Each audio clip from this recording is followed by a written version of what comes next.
What is up, everybody? Welcome back to another episode of Too Pop to Handle. I'm your host, Andrew Nucatola, your pop culture best friend. And as always, I hope you guys are having a fabulous week.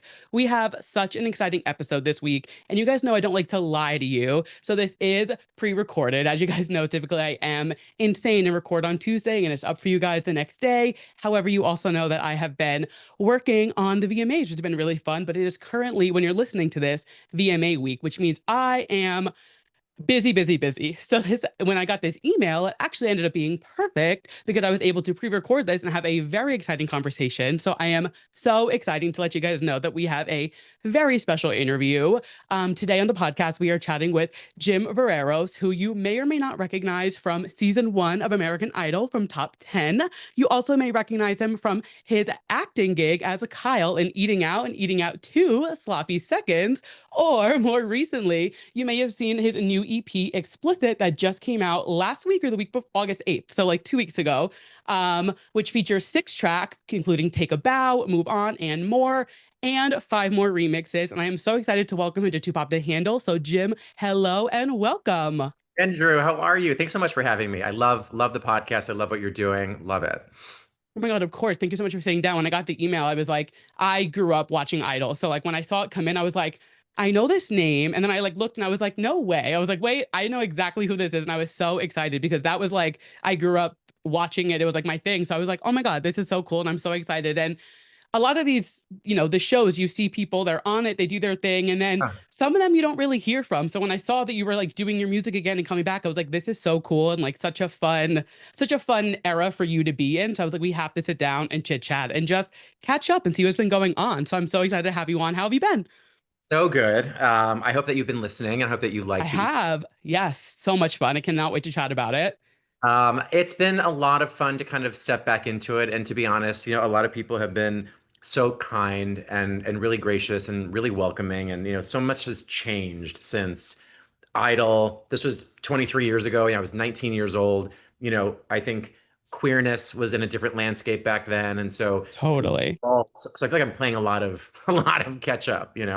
For sure. Yeah. And I'm so excited to kind of chat about that journey and like you, of course, coming out or unfortunately being outed, which we'll talk about in a little bit, in such a completely different time. I mean, talk about like a 180 different time for when, just for queer people to exist. So, as unfortunate as the circumstance was, I am excited to kind of chat with you and see like, what that was like. But let's take it back a little bit further and then we'll kind of, get into it and then chat about what we really want to talk about, the new EP, which I've been loving. It's been so much fun and I know my listeners are going to love it because we love a good dance track. We love a good night out here at Two Pop to Handle, but I'm Yes. getting ahead Yes. of myself. So you've shared that you grew up and you were a theater kid and theater was kind of like your love and you always wanted to be on stage, but you never really wanted to be a pop star. But now, you're back, you're releasing this EP that's very dancey, very poppy. Is Yeah. that theater kid still inside of you? Like, do you still have that itch for theater? Because I was also in like high school theater and it was kind of Yeah. just like a hobby for me. But after Right. that, I was like, oh, I'm okay. Like, I love it. I appreciate theater, but I didn't have that knack for being on stage the way that I know so many people do. Is that theater kid still in there? Like, do you still have that wish to do theater one day? Or are you comfortable with doing pop? I think it's more of a performance thing, right? Because I Okay. think people are always going to be the thread that connects everything. And so I think it's performing. I think it's being in front of people. So whether it's in a venue, in a theater, and you're doing a production, or whether you're singing the national anthem, whether you're doing a pop-up show at a gay club, and Mm-hmm. got dancers around you. I think it's just that connection to people. So I think when you're in the arts, regardless, it's like a pilot light that kind of like burns inside of you. And it's like a matter Sure. of, do I touch it or do I just let it burn? And I think for me, I was like, I gonna have to touch it. It's been so Yeah. long. And two, I was so inspired by this wave of incredible mainstream queer people in entertainment, not just music, but in television and film. And I just felt like, back then, Rosie O'Donnell and I, we came out the same year. Ellen DeGeneres had only been out for a few years. And Mm-hmm. from a musical standpoint, we didn't have a lot of representation. We had Rufus Wainwright, we had KD Lang, and so there wasn't a lot there. And so I just felt like, how do I navigate this career? How do I emulate someone else's career who may be queer? And I just didn't have that. So Totally. it was like trial and error. For sure, yeah. And I mean, like I said, with you coming out and everything, it was such a different time. And I came out at the same age as you did. I was 19. It is such a young age, but you feel like you Yeah. know everything. But I wasn't on national television and I wasn't outed. So I can't even imagine like what that felt like. Or do you mind like chatting about like that situation and like what it was like when that all went down? Cause I mean, 19 is so young for anybody to, think they know who they are or whatever. But for to be on, I mean, American Idol was the biggest show. Even at Yeah. season one, it was such a big thing. And for that to go on, like, can we talk about it a little bit? Like, what was that like for you? I think just, coming from a small town in the suburbs of Chicago, and then you audition for this show that no one's ever heard of and no one knows Hmm. anything about. When I was in college, I was studying musical theater. I was out. I kept an online journal called Live Journal. I'm dating myself here. I don't even know if you know. No, yep, I know, yep. So, I would, keep entries and I would talk about going on dates with guys, and it was just very, very open, right? And so once the show happened, Fox executives were like, "Hey, you need to delete that." And I was just like, "Okay, I'll do whatever you say," Right, basically. I'm getting on TV. Right. Let's, yeah, Whatever you stick it to say. the man. And then somebody, unbeknownst to me, copy and pasted all of my journal entries and put them on a separate website. So then it was out there, right? Yeah, So it was out of my control. I was out on the show. People knew, contestants knew, like I was not pretending. But right, it's a much different situation when it's publicly known and you have to make the best decision for you on whether or not you're ready, right? And of so course. I went to an event in LA. It was at the Abbey, a very, popular gay As bar. it, of course, yep. I was posing for a picture with a waiter, and the next thing I knew, it turned into this two-page spread in the Globe, which is like the National Enquirer, basically, and said American Idol star gay. Fans wonder who's next, as if it was like a disease or something. Right.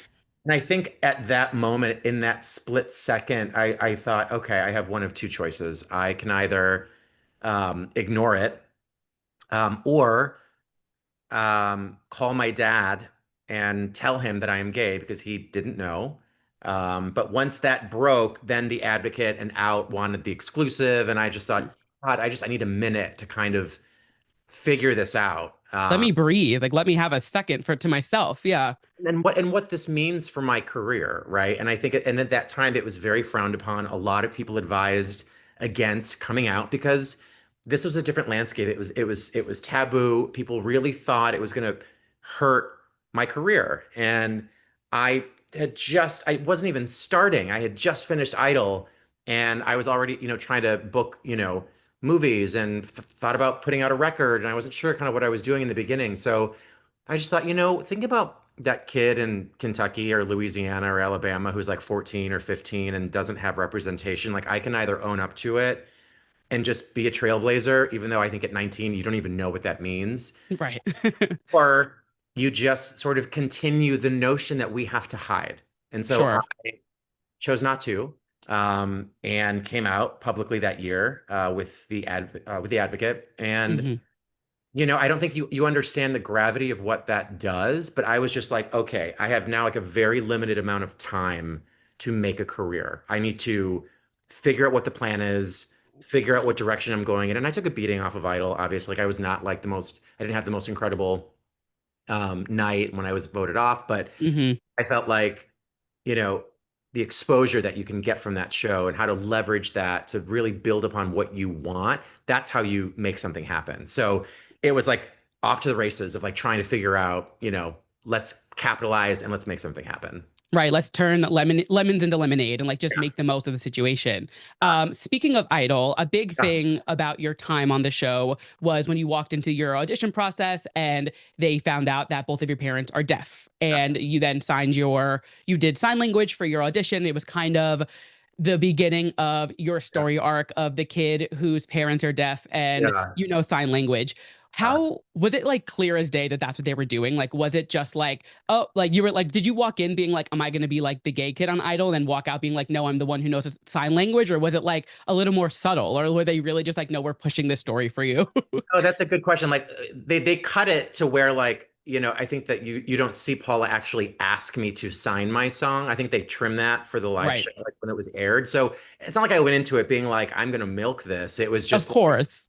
you don't say no to Paula Abdul. If she asks you to do something, you just do it. So, Especially as like being gay in like the early 2000s, right. just like, yes, Like absolutely, that whatever was, you want. yeah, it's like that was my girl, like forever. So I was like, okay, I will just do what you asked me to do. But I also wasn't prepared. And I hadn't been rehearsing it to sign with. And so I was like, listen, is this like a singing competition or is this like next, America's Next Top Interpreter? Like Right. I'm not like this is home sign. I grew up, signing like that, but like I don't have a degree, right? I didn't go to school for in American Sign Language. So Right.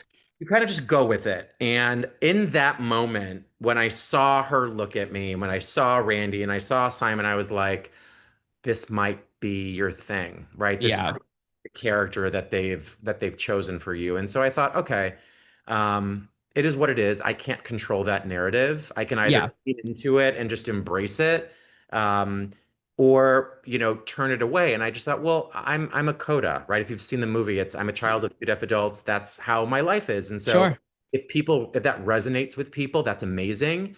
And if people think it's a sob story, well, I mean, I didn't choose that. So Right, totally. It's really admirable the way that you unfortunately had not that, knowing sign language and things like that, but yeah, that's not you didn't walk in there being like, I'm going to be the next big yeah, American Sign Language, star. Like you walked in there ready to sing and it kind of got right. turned similar Totally. to not, I being outed, you're really good at taking the situation and kind of making the most of it. I think that's a really great characteristic just to have to be able to be like, well, when the going gets tough, keep on going and just like make the most of it because here we are now with a new EP and all of these new endeavors under your wing. So kudos to you for that because that's not an easy feat and some people might crumble under that. No, I appreciate that. I just think you just do the best with what you know at the For time. sure. Yeah. Um, and with Idol and, being not only were, you guys the first season, like this was kind of like the first big singing competition of this era. It was Right. like we obviously had some other shows before, and Idol, of Versus. course, came from overseas and things like that and was turned into what it is now. Did you guys know or did you feel it that it was going to I mean, become what it became? Or did you just think, I'm singing on TV, this is the life, and it's gonna do this and go? But or like, did you think it was gonna turn into what it did? All of us laugh because we look back and we're like, whatever happens, happens. Like this show could go nowhere. It could bomb. No one could care. I mean, no one might be watching. But I think it was Sure. this moment where I think when you start to you're cooped up and you're doing the show in California and then you go home. Mm-hmm. And people look at you differently or they notice you differently, or you get up on a plane for the first time to go home and people kind of just like, you realize that like this is not, it's not like a community channel, like cable channel show. Like there are Right. people that are actually watching. And then you realize, oh, my phone number at home is public. So my parents Right. were like, what? Because the light would flash on every time a phone call would come through, and my phone number was public, so people would like try to call like my home, and so my parents were like, what is going on? And then my grandfather, whose name was also James Verraros, Oh like my God. getting calls at their house, and so my grandma and grandpa were like, what is going on here? So once you realize that it's actually a very public show, and people root for you and they learn about you and they know things about you, you're just like, wow, this is what fanship looks like. And Mm-hmm. a kind of amazing thing, because the beautiful thing that Idol does for any of the contestants is it gives you a built-in fan base. So you can Sure. sort of take that and nurture it and grow it and just run with it. So Totally. And I think what was so special about that first season and the first few seasons of Idol, because obviously it's changed over time, and as so many of these reality shows or competition shows have, um, it was such like a new phenomenon. It was like we are on the hunt, especially that first season. It's like we are on the hunt for the American Idol, like to find the greatest voice. And like I think and we did, everybody we you know. talk a lot. Yeah, we talk a Yeah. lot on this podcast about Kelly, and I'm always like, Yes. we really did find the American Idol, who I know you We guys are just very stopped close. like after Yeah, her. I'm like, I don't even know why we kept this going for 24 seasons. It's like we're good. Like right. she's Like we can call it. yeah, absolutely. So funny. But to that point, it's such a different world now. Yeah, And like, people go on these reality shows. I mean, we on the the podcast, we recap Love Island when it's on, and we saw a lot this season of like people going on that were already kind of influencers and like just Uh, wanted to grow their audience. And we see totally. that so much with these competition shows. And I can't imagine what it was like for you back then going into this. Truly, influencers and the internet were the influencers were barely a thing. And the only thing that we had were like message boards or live journal, like you said. There wasn't Yes. tweeting about, this person or this things like that or Instagram. Right. What do you see so differently now? Like, do you look at these shows with a different lens, or like, do you like, is there anybody that you see on any of these shows and you're like, oh my God, I should reach out to them because like they're going the right way? Or like, do you look at these shows differently to this day because of it? Yeah, I think that this is sort of twofold, right? I think on one end, because we have so much social media, we have all of these different outlets. It's an incredible way for new budding talent to get their work out, right? Which is Hmm. amazing. More eyes on you, more ears on you. I mean, that's fantastic, right?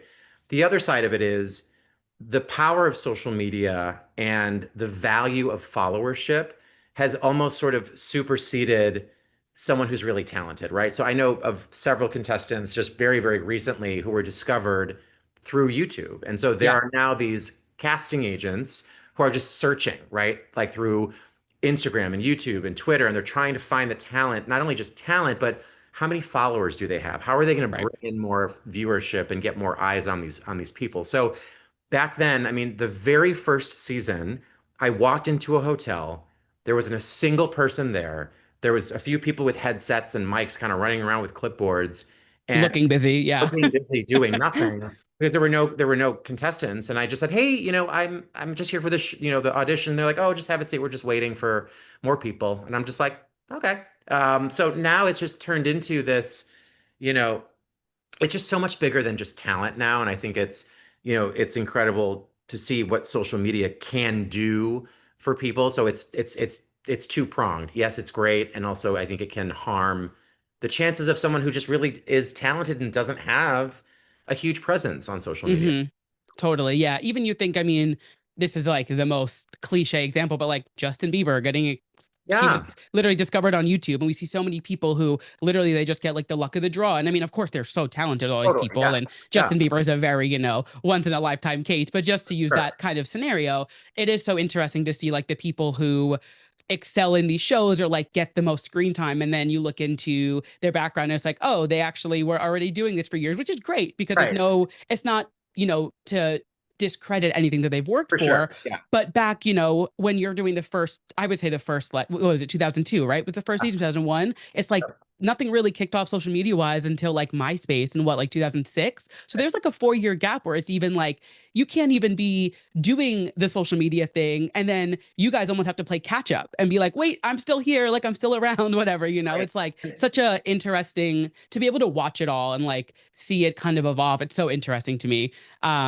And I can't even imagine like just the differences in the music industry as a whole, like the way that they look at you when you're booking something or getting a record deal. It's like, well, do you have this followership or do you have the support already behind you? Have you run into any of that or Well, I think the sad thing is that even labels sort of look at artists, whereas like if you don't take off from day one, like there is no longer the element of artist development. And I think sure? record labels used to invest in people and grow them and make sure that they were ready and prepared. And so they were doing media training and you were doing presence coaching and vocal training, right? But like labels don't do that anymore because it takes too much time and it's too expensive. So Yeah. really is about hoping that something goes viral on TikTok or a video that's very cheaply done on an iPhone with a hooky kind of background or a collab that they think is going to draw their, fans into. It's so much more about the power of followership than it is Yeah. about artistry anymore. And I think now for me at 42, you know, could I pound the pavement and try to find a label to sign me? Sure. But I just don't know what that would do that I couldn't do myself. So I don't need to spend $50,000 on a music video. There are really creative, talented young people who could probably do that for me for a reasonable amount of money. And then I'm not beholden to a label in the bag 50K that I then have to recoup for them. Right. I And you think even, oh, sorry, go ahead. I was just gonna say we're just missing that artist development part of it, and I think labels need to reassess where they're going to find, success moving forward.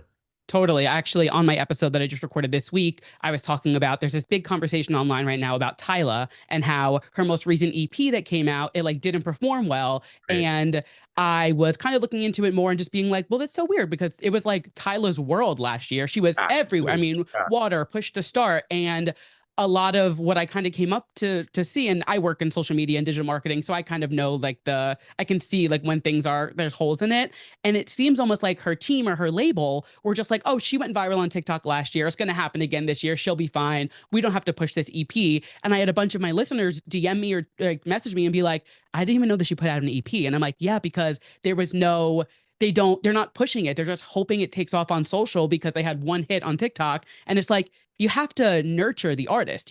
That's why we're still seeing people from the early 2000s, 2010, the 90s. I mean, Madonna just did a huge tour last year and it was sold out Yes, every single night because exactly. we got to know these artists in a different way. And though we do have all this access to these people now through social media, it almost like takes away that.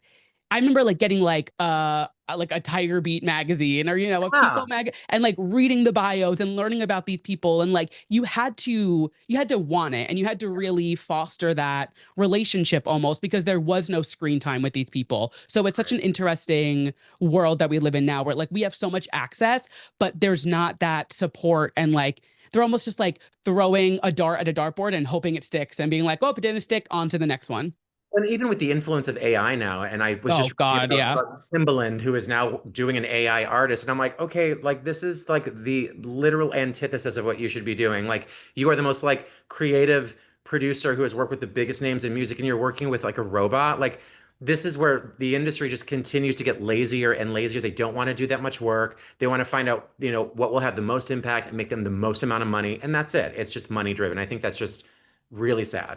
It is. There's no, and even the a lot of the conversation that I was covering this week about Tyla was so many people online are just like, she's a flop, she's over, she's done. I'm like, she just No. started her career, Literally, and she's a just child, yeah, and Like just because your album doesn't sell as much, it doesn't mean that you're people like give up on people too early. And I'm like, it was a 4-song project. Why are we like hanging this girl for like public humiliation? I'm like, it was an EP. She's having fun. Like, no, I feel like there's this, like you said, that double side thing with social media and the internet where like you can get this support and get all of this, but then there's these people who just like want to rip other people down, and like they see whether it's the label not pushing or whatever it may be, and just like they count it out. They're like, oh, you didn't go number 1 on Billboard and da da da. And I'm like, why do we care? Like, what happened to just like enjoying music, And that's what I really liked about listening to your EP. And you actually gave me the perfect segue oh, into it because you perfect. mentioned Good. Timbaland, because I know Yeah, that he's a very big,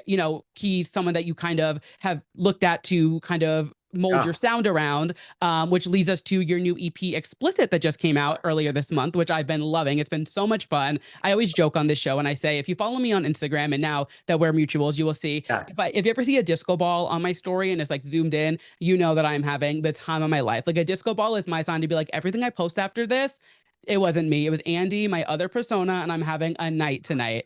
But in your music, it's like I want to be out. I want to be listening to it. It's Yeah. just fun and dancey. And on another podcast that you were on, you described the project as a cross between Justin Timberlake, Britney Spears, and George Michael, which I Yeah. think is just like absolutely like what is a perfect way to describe it. But if you could summarize this project into just one word, if there's one word to describe this entire EP, what would it be? Authentic. To be honest, as a 42-year-old, man, openly queer man who has been for a very long time, I just think I'm coming from a perspective of, I've been married before, I was divorced, remarried, I've experienced trauma, I've, you know, made friends, lost friendships, COVID, right?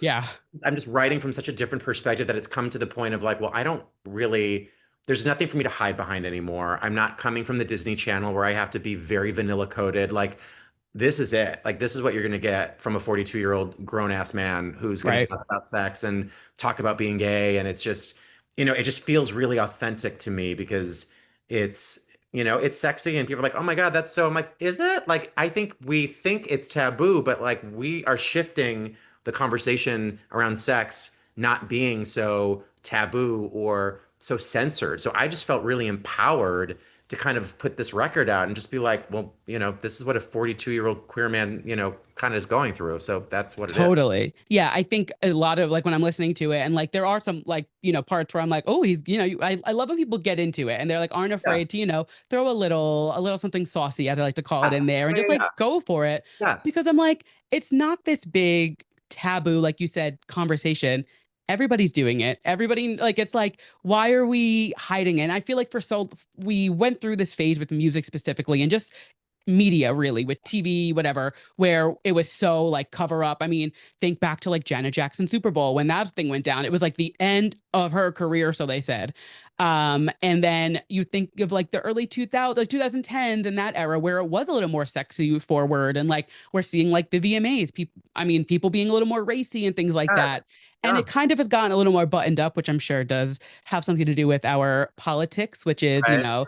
insane, but it is there is that like weird conversation around it where people get so like they like clutch their pearls and I'm like we're just having fun and like we're just talking about real life things. Like would you rather us fabricate the story and be like no, like let's just be real and have fun and be like you said authentic, which I think is the perfect way to describe the project.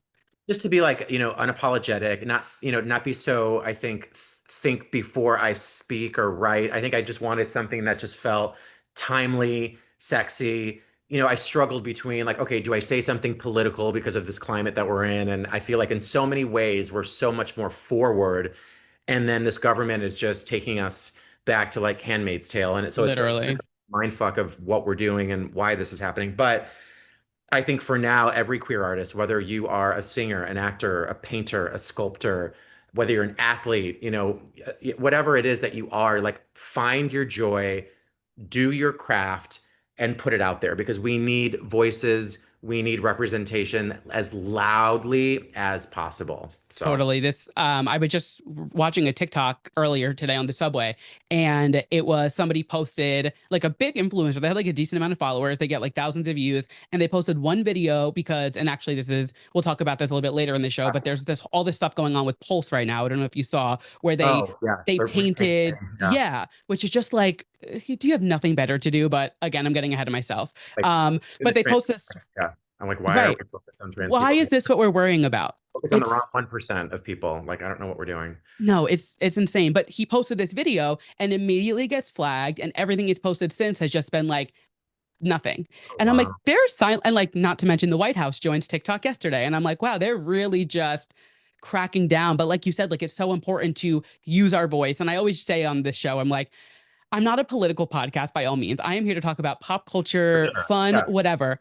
But there's just some weeks where I'm like, I have to get on here and like, not that Okay. any, I assume my listeners are not, that other percent of people who are for any of this. But I'm just Yeah. like, even if I'm screaming into the void and if one person hears it and it changes something, I'm like, we just have to, no matter how little, how big, whatever it may be your audience is, I'm like, it's so important to just use your voice and like continue to be loud. So I love that when you went into this project, you just fully were trying to be authentically queer and authentically you and really just like not hide behind a curtain because I'm sure, especially looking at how you came up and being on a network and things like that, like you said, they did try to kind of put you behind a curtain with who you really are. So it must be so freeing to now be releasing this song and this EP and just be you.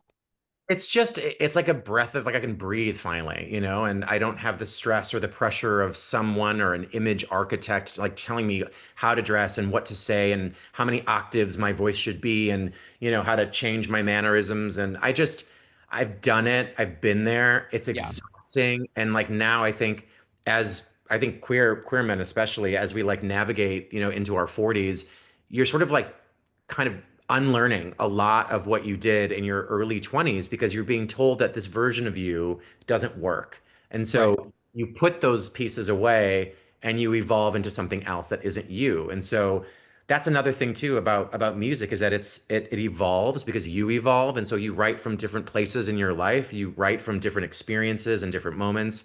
Demi Lovato, like she was even saying like, oh, I'm just not in that sad place anymore. And so while I'm writing this album, she's like, I'm just happy. I just got married and I'm Yeah. kind of want to put out like pop dance music. And so that's where I'm at. And I'm like, yes, that's exactly what the beauty of being an artist is like you write with wherever you're at in life, you know? Totally. And it almost becomes like a journal for Yeah. you. Like you're just like, Yeah. oh, remember when I put out this project back in whatever year? It's like Right. you listen to it and it kind of takes you back. And I kind of have that similarity. I always say, like, listening to certain songs, and everyone feels this, but you hear a song and you're like, wow, thinking Mhm. about where I was when this came out or when this was so important to me. I can't even imagine being on the artist side of it and being like, this is literally me writing this and singing this. And now Yeah. looking back at it. And like, if you listen to like songs from your first album that came out in 2005, Roller Coaster, I'm sure listening to that compared to now is like two different people. It's two different people because it's a baby Right. who was trying to think about, putting together, a record that hit as many people as possible. I was trying to avoid, pronouncing because I didn't want to eliminate the female fan base, even though I was openly gay, like we all knew it, but I just felt like I needed to think about hooks and, what song could possibly be a hit and like what's radio going to push and like what's remixable. And it was so much of a project that felt like it had so much writing on it that I lost sight of why I was doing it in the first place. Like I look back and I love the record for what it was and for that time, but I also remember how I felt when I put it Yeah. out. Like, please do something and please people like it and please people buy it. And this was when you had to go into a physical store, to a Best Buy or, a Tower of Records, FYE. right? Yeah. FYE, and like you would literally physically, pull out the booklet and you would like read all the lyrics. And it was just like, such a piece of art that people I think really loved. Hmm. And now it's kind of going back to like a vinyl moment. But I I just know. Isn't it crazy how that, where like, I mean, I've been collecting vinyl for the last like 8 or 9 years because I yeah. just like, I love physical media. I have every CD I've ever bought since I was 5 years old. Like I've just always held on to it because of that. There's something special about, holding the Yes. CD and looking at the booklet like we used to do when we had no way to see these lyrics otherwise. So it is so interesting to see this kind of coming back. But like you said with that album, like you had to go into the stores and do it. So it's got to be such a different mindset now when you're promoting this new project. Yeah, and now it's like about will something, sort of go off on TikTok? Like, what's the virality of each song? Like, should I do a music video? Okay, well, if I do that, like every gay bar has videos, right? That Hmm. play. So it's like, okay, that might be a really good investment to make if it turns out great and it's very sexy. Like, great, that's a great way to at least get me visually still in the minds of people. But it's like where you invest your money, especially when you're, an independent artist. Like I have a full-time job. I'm a tech recruiter. So, that helps to fund this side gig. Like I don't have nothing is free.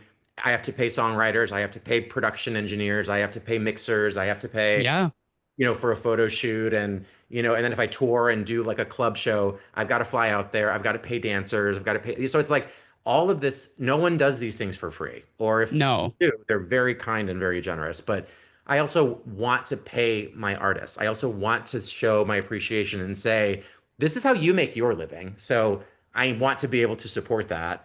And I may not pay what you want me to pay, but let's meet in the middle, right? And so I Yeah, think you do what you can. yeah, people forget that there's a lot of money that goes into funding these things independently. Totally. It's such a like you said, like that, it not even being your full-time thing. Like this is like your side project and Right. you are just kind of trying to find, do I put the video in this bar? Do I go perform at this club? And like you said, there's so many different factors to it that Right. really just, I think the only thing people consider when it comes to the actual like breakdown and process, because most of the time we're seeing artists do this, it's their label doing it and they're fronting it or the money or whatever it is, how they do it. So for an independent artist, it really is such a whole different world. And I think it's really, I always think it's a lot more like admirable, impressive to see people who are doing this as like this is a passion project that you're trying to really become get this like off the ground and Yeah. you've now be doing your I see all the press you're doing and you're going on all podcasts like this and interviews Yeah. and like it's when you're doing it yourself, even like you and I were emailing back and forth about this, Yeah. like it was you and I trying to plan it. Like there's a lot that goes into it. And like even doing the show, people are always like, wait, you have a full time job too? I'm like, I have a full time job. I do this on the side. I'm like, you really just gotta, it works when you work it, but there's so much that goes into it that people don't realize. So it is, I see the work you're doing and Well, you're doing what you got to do. I have to tell everyone too who is listening, like you did your homework. You sent me a very professional outline that was like, okay, I knew what we were going to talk about, which sometimes I don't get at all. I'm just like, hey, let's wing it and let's just have a conversation. But like Right. you were so particular, like you gave line items, you had this very, professional outline. And so it's work on both ends. So I'm Totally. grateful to you to say, thank you for being prepared and for, making sure that this went smoothly. So Oh my God, of course. Thank you so much. Yeah, I don't have guests on often, but I always am like, this is if it's a conversation that I think will be fun. beneficial to both of us and fun and my listeners will enjoy, I'm like, all right, yep, absolutely, let's do it. And also, I don't ever want to waste your time or my time, I'm like, you gotta, like I said, it works when you work it. So you gotta Yes. just put the work in and do it. So even you looking into the podcast before and stuff, I appreciate because I've had guests who have come on and had no idea who anything was. And I was like, wow, this is a dry conversation. So I appreciate that. I'm sure you've had the same situation before, though. It's kind of just, it's a shot in the dark. But anyway, back to the music. Why Yes. now? Like, what was it about now and what felt right about coming back in this year versus maybe last year or a few years ago or 5 years from now? Was there something that happened in your life that you were like, now's the time, let's get back to writing or get back to the studio? What was it? Yeah, it was gradual. So in 2023, that was really when I couldn't, not touch this pilot light, right? So Mm-hmm. I thought to myself, what would Jim sound like, now, and what would the sound be? And so I remember listening to this song.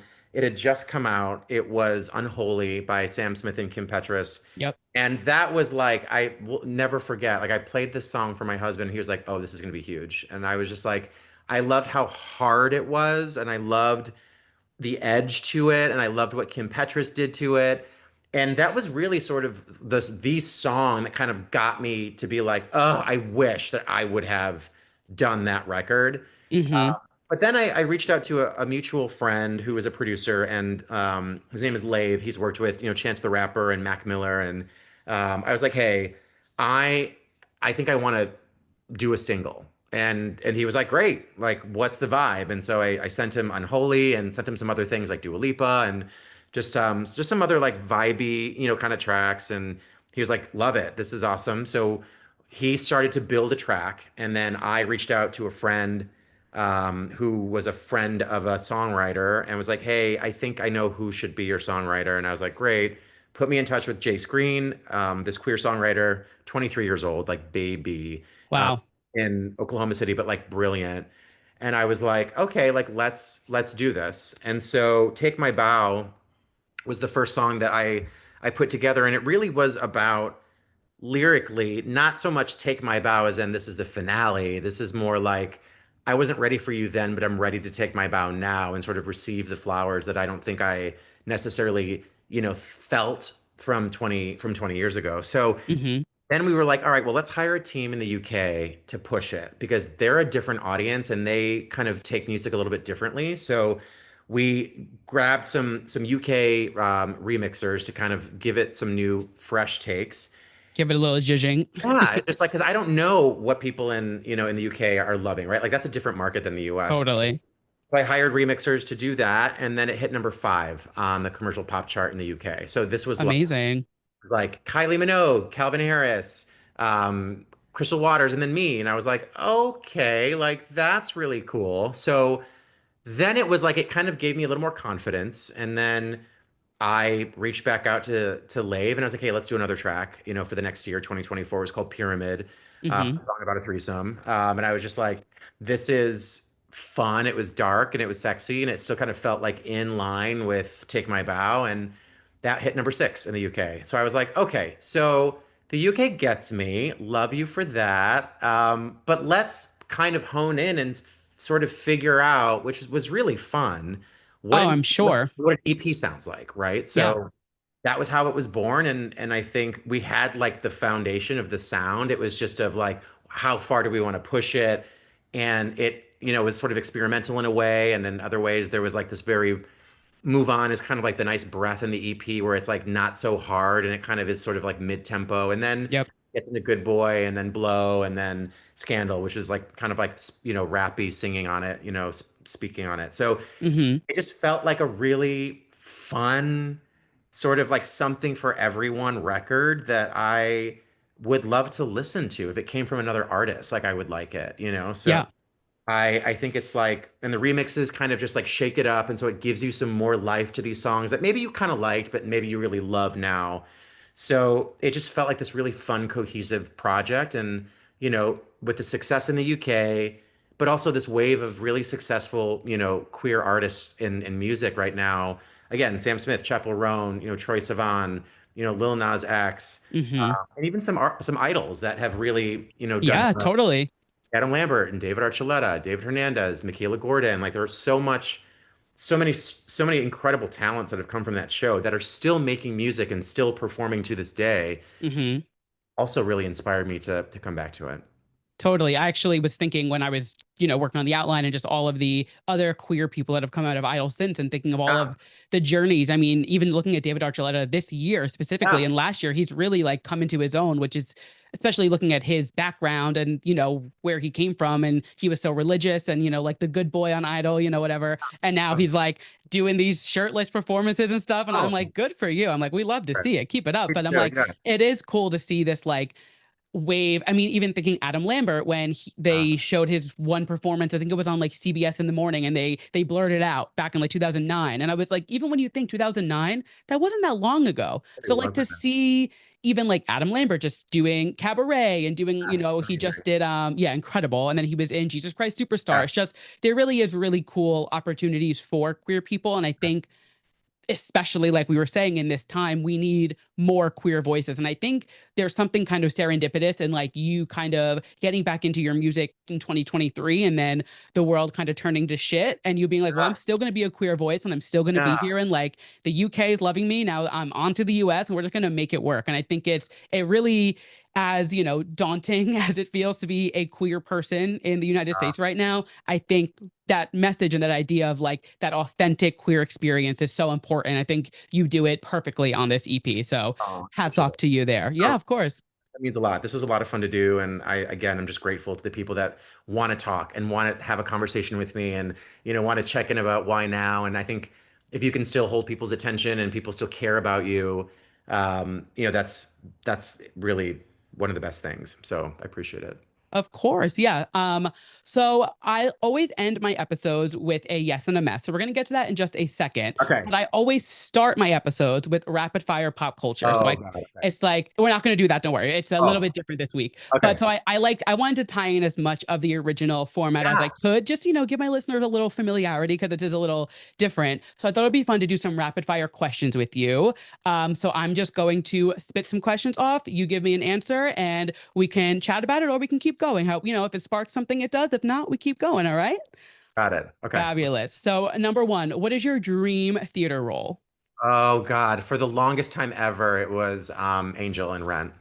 That's what my always my answer. Always. I'm like, I would love to have done Angel and Rent. And literally the year after I graduated, or 2 years after, my high school did Rent. And I was like, are you effing Oh, kidding me? I God. was so mad. A plus answer. um, Good. favorite musical. Oh,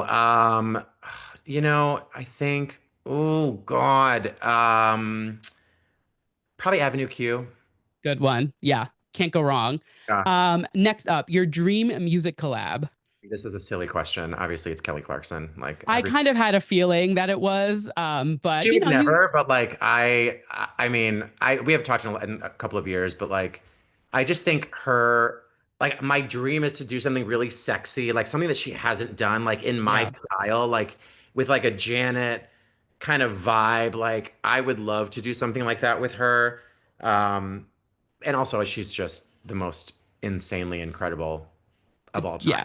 I mean, just the most insane voice. Honestly, with what she's been doing lately, with like karaoke going so viral, and like she has been kind of getting a little sexy on the show with the song. So you never know. You never know what could happen. Never say never. That is the dream. I mean, but honestly, like to open that up further though, like she's my number one, but then I have like Carly Rae Jepsen, Ugh.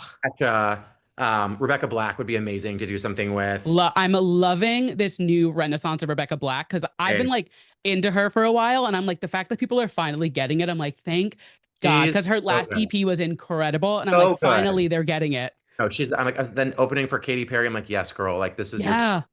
I'm like, this is what we needed. And even like best. the callback to like the last Friday night video with her So being in good. that, it's just, it scratches the itch in my brain. I No, love it. I'm obsessed with her. And so I'm so glad. Perfection. Yeah. Totally. I guess the next question I'll skip, but we'll go back. But what is your favorite Kelly Clarkson song? Oh, see, I'm a diehard because first off, the fact that I was even on the same stage with her is like stupid. And she's obviously just I mean, one of the best vocalists of our time. But Hmm.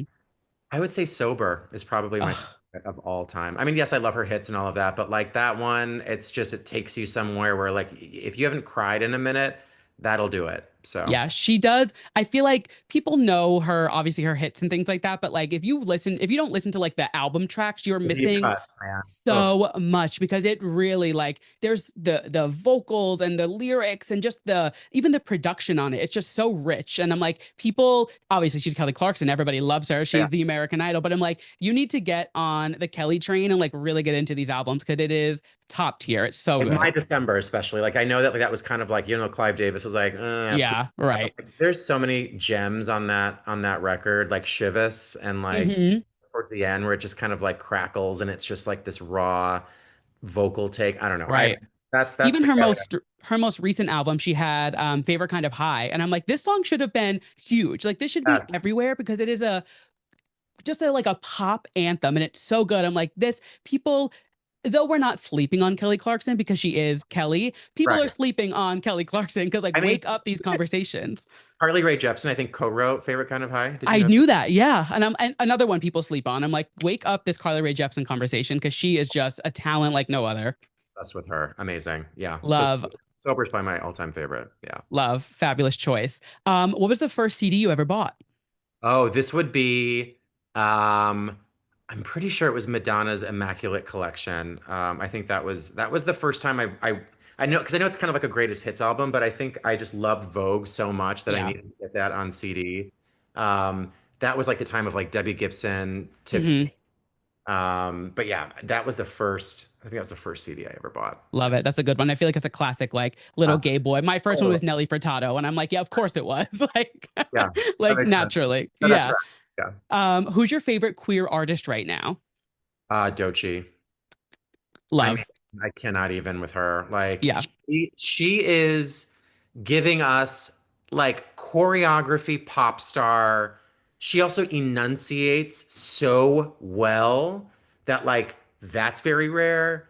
And just this, I mean, and she's just hot. Like she's just Oh, it's unbelievable. just the whole package from someone that I would want right now in a black female rap artist, like, and then who also happens to be queer. I'm like, okay, Mhm. like, yeah, I just think that she's absolutely murdering She's it. unbelievable. I always say we talk about her a lot on the show because she is just kind of like the moment. And I've been obsessed with her for a few years, and I've been like, get on the Doji train, get on the Doji train, and now the train is about to take off because she is on to be. I mean, she already is like a superstar, but she is just on to such great things. And I'm so glad you brought up her enunciation and her breath control because I sit and watch her live performances with my boyfriend, and we are like, They're how is she live. doing this? They're live. What Like she's it's live. The mic is in on. Yeah. the Grammy performance. She's in a split. Oh I'm my like, God. And the Tom Brown and Oliver dances in oh Tom Brown and she strips down to like a little like yeah. it's just like it's dumb. It is Weird. perfection. Yeah. Everything is perfect. Ugh, I'm obsessed. Yes. What is your favorite song that you sang while you were on Idol? Well, I mean, I wasn't on for the longest time, so I don't have a lot of options to choose from. So I guess it would probably be like When I Fall in Love by Nat King Cole because Okay. I got booted from like Easy Like Sunday Morning from the Commodores. And I'm just like, that's kind of a snooze fest anyway. So Does that song now, like if it comes on, do you have like a grudge for it? I always used to like, immediately triggering, yeah. immediately. I'm like, I cannot, I can't. I'm like, yeah, I just can't. It's just like, like I just did not. Yeah. Right. I whenever you always see like when like the queen to go on Drag Race when they hear like the song that they got kicked off for their lip sync, they're like out at a club and they're like, turn it off, I'm done. I Totally. imagine it's the exact I same. just like leave the room. I'm just like, Yeah. no, I'm good. Yeah. You're like, I'm my time is up. I'm gonna see myself out. Literally. Yeah. That's um, like very triggering for sure. Okay, I can imagine. Coming up on our last two, what is a song that you wish you wrote? You kind of did hint at this, so if it's unholy, I understand. But is Uh, it that? Is there another song that you wish was yours? ooh. I mean, George Michael has like the most incredible catalog just as a Hmm. songwriter. Um, Probably like Freedom would be like just like that timeless, iconic. I mean, anything, honestly, anything that he has ever done, I would say Yeah, would be like, because not only was he just an incredible vocalist, but like such a brilliant songwriter. So yeah, I think yeah. just that timeless, anthemic like song. Yeah, for sure. Love it. And then the final question, this is a question that I ask. This is like my icebreaker for any of my new friends or people I meet. If Okay. you could hear one song for the first time again, completely never heard it before for the first time ever again, what would it be? Oh,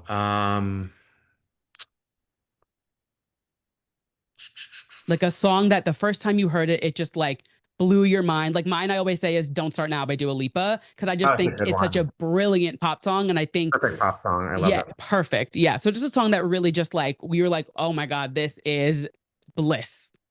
I will say it's a Miley Cyrus song, and I love Miley. I Love. don't know why her album isn't just like everywhere right now. It's I really we weird. talk about that a lot on the show as well. I I'm think I like, this see it should be like on number one. I think it's on your dresser It actually. is, yeah, it's literally right up there. Um, Something Beautiful and Cowboy Carter. yeah.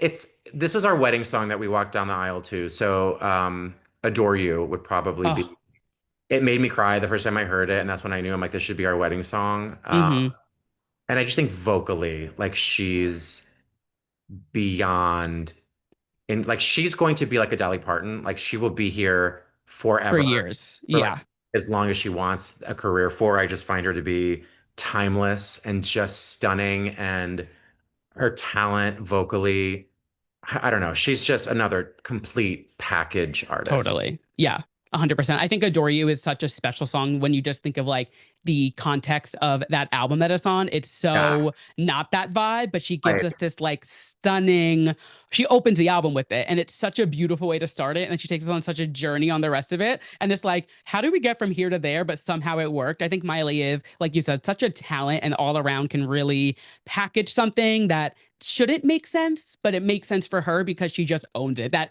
authenticity that you are saying Yes. that you're doing in your music as well is that same idea when you do, you said you slowed down a little bit on this EP and then you have a more of like that spoken song, on it, like a little bit of different, a little bit something for Yeah. everyone, but when it's Yeah. authentic, it works. Totally. And I'm with Miley though too. It's like I know that she's said this a lot about touring, like she doesn't want to tour this Yeah, record, how that takes a lot of energy. And so, when you give so much to people and then you're in that hotel room like all by yourself, it can be very difficult, right? But I think with her, this combination of like the high fashion and the glam and like this raw, sandpapery, gritty voice, oh, it's so good. it's just all of it has always worked for me. And like, I just think that I mean, I hope she does tour eventually because I would love to actually see her live. I haven't gotten the chance to, but you can just tell she's in this zone that is working very, very well. And I love Mhm. what she's giving us. I just think it's amazing. So, Totally agree. I love that. What a fabulous way to end our rapid fire. And we are just about done, but we do have one more segment, which I said is our yes and my mess. So every week I end my episode with my yes and my yes being something I am loving, and my mess being something I am not loving. oh, I like that. So Okay. yeah, so it's just, something quick just to leave everybody with, Ah, give them something to think about. So yeah, I'll go with my yes and my mess first, and then you can go ahead and give us love something you it. are loving, something you are not loving. Okay. So we always start on a high note, as I say. Right. So my yes this week, just this morning, actually, they were recording this. Mariah Carey got announced as the VMA Vanguard recipient this year, which I think is perfection. I got the email Love. off through work, obviously, and saw it and had to hold on to it for like a few hours. And I was like, Ah, this is going to be, people are going to go nuts. And like the response online has been great. I just think it's time for Mariah to have her. She's always having a moment, but I think this is perfect. And I think she has the most number one hits of any female. Like it just, she's And the fact going, that people forget she's a songwriter, like she's right. written these massive, like she wrote them, Yeah. like, come on, like give her the Yeah, credit. she is such a talent. And I'm already thinking like, what is this 10-minute medley going to sound like? Because you think of the Ah, Vanguard and it's such a performance, and I'm just already like, this is going to be life changing. And then yes. switching gears a bit over to my mess, something I am not loving. We chit-chatted about this a little bit earlier, but just the fact that this rainbow crosswalk, specifically outside of Pulse in Florida, was painted over in the middle of the night. Ron DeSantis literally ordered the rainbow crosswalk at the Pulse Memorial to be painted over just out of nowhere. And I'm just like, what is a rainbow crosswalk affecting your day to day life? How is it, especially when you think of how traumatic Pulse was to not just the queer community, just in general? It was one of the biggest mass shootings we have had in the country to this date. I mean, 49 people were killed that night. And like, you are so disturbed by a rainbow crosswalk that you need to paint it over in the middle of the night at that. You can't even have the balls to like go up to them and be like, "Hey, we got to do this for XYZ reason. It's a code whatever," which is bullshit even if it is. But in the middle of the night to do this, it is just such loser behavior and I can't stress enough how I always say I'm not a political podcast, Yeah, but I will give my 2 cents when I need to. Make that's sure we are all voting in the upcoming in yes. all of the All of it. local elections and Local, everything, all of it. local everything, because that is where it starts. And like it seems so little for yes, it is a crosswalk that got painted, sure, but there's so much more meaning to it, and they are just fully erasing I know. not just I hate to even say queer history because it almost like categorizes as one thing. It's just history. Like they I know. are fully erasing something that is so monumental and it breaks my heart and at the same time it pisses me off and I'm ready to like fly down to Florida with a paintbrush and repaint it I'll myself. do It it with just you. I'll let's do it. do it. We'll do another podcast while we're doing it. Let's do it. I mean, listen, it's okay to say how you feel in a political time that is Yeah, like, so it doesn't make you a political podcast, but you are worthy of your thoughts and your opinions because everyone fucking else is. So totally. So that's thank you fun. for that. Yes. Yeah. Well, my yes is today is my goddaughter's birthday. She turned 10. Oh my And God, big one. She'll never yes. be single digits again. Never. So this is a big one for us, and she's perfect and the best thing ever. I was so lucky to be asked to be her godfather 10 years ago. Hmm. Her mother is my best friend in the world. Oh, that makes it so much more like rich and sweet when Yeah, it's like, because I have a like godson who I love so much, but it's my cousin. But of course, I love him dearly. But when yes, it's a friend, it's like, this is like really your chosen family. sure. So Leighton, happy birthday, honey. I love you. And my mess is this president. I don't understand. First off, if you are glued to Fox News, you have mental illness and you need to turn that the fuck off. You Hmm. also need to consider willful ignorance at this point, and your tax cuts are not a reason for people to be deported who are American citizens. I just think that everything right now, and this is all done by design because what they want to do is distract as much as humanly possible to where like we don't know what shit show to look at or what bomb that just exploded because there is so much shit that they are responsible for, like these Epstein files, right? Like distract, distract, distract, shut that down, shut this down. It is scary to me, and people need to wake up. And just because something doesn't directly affect you doesn't mean that you shouldn't care about it. Because if you have a gay friend, if you have a gay relative, if you have a gay neighbor, and you talk to them, you have dinner with them, you engage with them, then you should stand up for them. Do not do not accept this as normal because none of this is normal. None of it is Mm-mm. normal. So that is my mess, and I will leave it there because I could go on for a I very long time. That's why I put the meth at the end because it typically is something going on news wise. I'm like, let me get my anger out. And then I'm like, all right, I'm ending. Like So I'm we're good. good. I'm Yeah. good. Go. Not to harp on it, but I just saw this thing on TikTok the other day. And I hate that TikTok is like the news source now, but it's just what world we're living in. Ah, But yeah. they obviously with PBS and this defunding and everything like that, they are putting out these new videos. And it is literally an animated video of Christopher Columbus, of all people saying slavery was normal back then. And wouldn't you rather be captured as a slave than killed? And I'm like, this is the world that they want us to live in. It is terrifying. And like you said, wake up. If even if it is not affecting you, it is affecting you because the next thing you know, your gay friends aren't going to be able to hang out with you, or your black friends can't. It's just like we are going into such a crazy Uh, backward spiral, and it is just fucking wild. no, it is. It truly is. But like, here's the thing, and like RuPaul says this, and it's something that I think is very true, which is there will always be darkness. Don't live there. Do not Hmm. stare too long at it because what she's saying is don't be naive to what's happening, but also we all have our lives to live. We need Right. to surround ourselves with our chosen families, our real families, our friends. We need to find our joys, whether that's creating music or that's, you know, being involved in some art or a sport or something that you just feel disconnected from childhood that made you love it so much. Find your joy. Find your joy, go create art and like do and be informed, vote every single time, make sure you're registered, grab 5 people with you to the polls. Yeah, make it Things get a that we can coffee, do. all go, make it a thing. Yeah, it's the All least that we you could can do. control. Just Yeah. do what you can do and just be informed. understand what's happening, but again, don't live in the darkness because it just spins out basically. Yeah. I think that is the perfect message to end this podcast on. Thank you so much for coming on. This was such a great conversation. I had so much fun chatting Andrew, with you. like this was like an hour that just flew I by. know. I'm like, I looked at the clock because I was getting my water and I was like, wait, oh my God, we're almost that time already. It's crazy. This was so much fun. I had so much fun chatting with you. Do you want to let the people know where they can find you?